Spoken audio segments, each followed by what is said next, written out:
अथ अघमर्षणमन्त्राः। ॐ ऋतं च सत्यं चाभीत्थात् तपसोऽध्यजायत ततो रात्र्यजायत ततः समुद्रो अर्णवः समुद्रादर्णवादधि संवत्सरो अजायत अहोरात्राणि विदधत् विश्वस्य मिषतो वशी सूर्या चन्द्रमसो धाता यथा पूर्वमकल्पयत् दिवं च पृथिवीं चान्तरिक्षमथो स्वाहा। पदार्थः।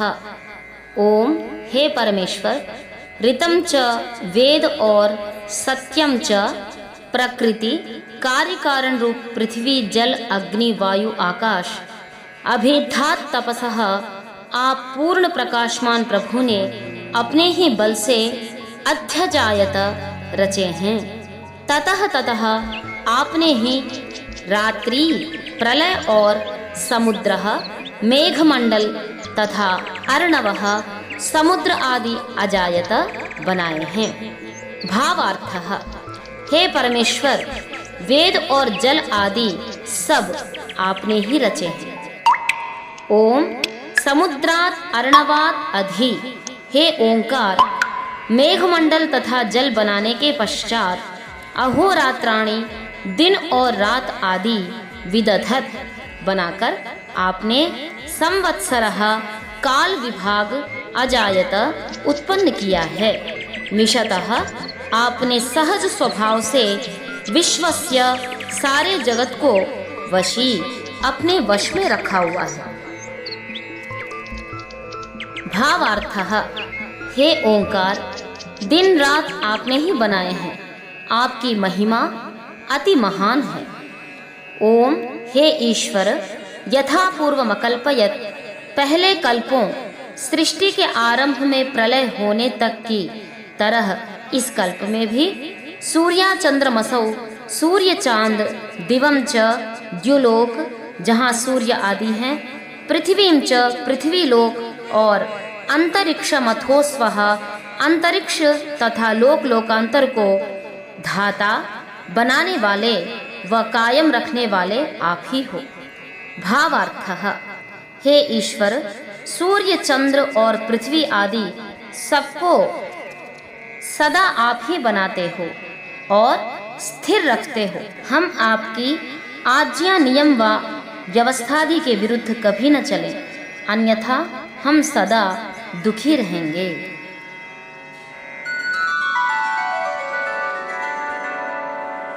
భాషార్థః.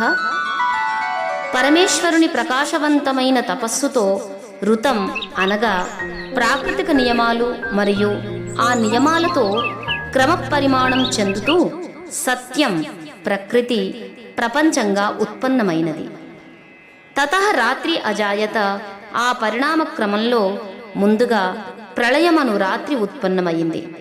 తతః సముద్రః అర్ణవః, ఆ ప్రళయరూప రాత్రి నుండి అర్ణవ సముద్రం అనగా స్థూల పరమాణు సముద్రం ప్రకటమయ్యింది. దీనినే నేటి వైజ్ఞానికులు న్యూట్రోనియం అంటున్నారు. సముద్రాత్ అర్ణవాత్ అధి సంవత్సరః అజాయత, ఆ అర్ణవ సముద్రము న్యూట్రోనియం పదార్థం ఒక దగ్గరకు చేరి అధి సంవత్సరం అనే మహత్ అండంగా రూపొందినది. అనగా ఆ న్యూట్రోనియాణువులన్నీ కలిసి ఒక ముద్దగా అండాకారంగా ఏర్పడినవి. అహోరాత్రాణి విదధత్ విశ్వస్య మిషతః వశీ, సర్వాన్ని తన వశంలో పెట్టుకునే వశీ నామక పరమేశ్వరుడు పై అధి సంవత్సర అండాన్ని ప్రేల్చి ముక్కలుగా విశాల ఆకాశంలో విసిరివేశాడు. వాటిని నక్షత్రాలుగా గ్రహ ఉపగ్రహ ఉల్కాదులుగా విభజించి వాటిని తమలో తాము తిరుగుతూ వాటికన్నా పెద్దవాటి చుట్టూ తిరుగునట్లు ఏర్పాటు చేశాడు. సూర్యాచంద్రమసౌ ధాత యథాపూర్వమకల్పయత్. అన్నిటిని ధరించే ధాతా నామక సర్వవ్యాపక సర్వేశ్వరుడు పూర్వకల్పంలో సృజించినట్లే ఇప్పటి సూర్యచంద్రులను కూడా సృజించాడు. దివం చ పృథివీం చాంతరిక్షమథో స్వః. సూర్యచంద్రుల వలనే ద్యులోకాన్ని, పృథివీలోకాన్ని, వీటి మధ్యన ఉండే అంతరిక్షలోకాన్ని సృజించాడు. అనంతరం ఉల్కాలను కూడా సృష్టికి విఘాతం కలిగించకుండునట్లు వాటి వాటి పరిధులలో త్రిప్పుతున్నాడు. In the beginning, the cosmic laws were first generated to govern the order in which the universe had to be created, and then the universe itself became manifest, all through the conscious creative will force of Parameshwar. After each cycle of creation, there follows a grand dissolution of all created things, resulting in total darkness. When this prolonged period of dissolution comes to an end, a new cycle of creation begins, with atomic particles becoming agitated in one big ocean-like mass. By Parameshwara's command, his nature brought to light the principles and the atoms of this earth. Then came chaos and heat and motion bright, and then the waves of ocean got their birth. The agitated, heated particles in this ocean combine in their own way, resulting in the formation of the stars, planets and other luminous bodies, and these begin to rotate in their own orbits. This rotation causes the concept of time to be born.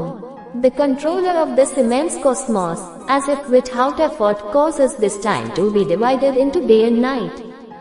In this cycle of creation, Parameshwar created the sun, moon, heaven, earth and sky, and all the natural elements like air, fire, and water, and all life forms.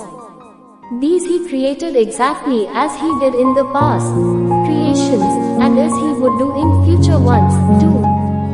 And, as before, the Maker made again the sun, the moon, and bodies dark and bright, the sky above, the place unknown to pain, the home of bliss, the realm of holy light.